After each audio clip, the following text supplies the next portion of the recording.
Ayan, bilis mag-connect. Tapos i-record natin ulit para syempre makita ni Ryan. Record, alright.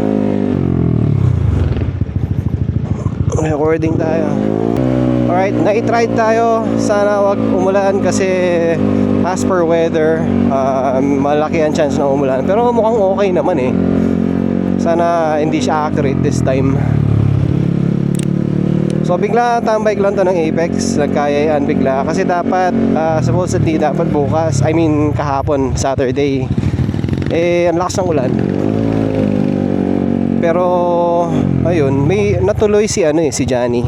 Congratulations pala kay Johnny M. So ayan, nakikita niyo yung motor niya doon sa show. So ang dami niyang nakuha awards doon ha.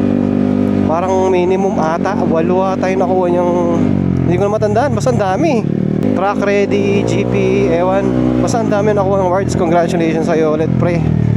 Napaka-angas mo, sana all na lang talaga.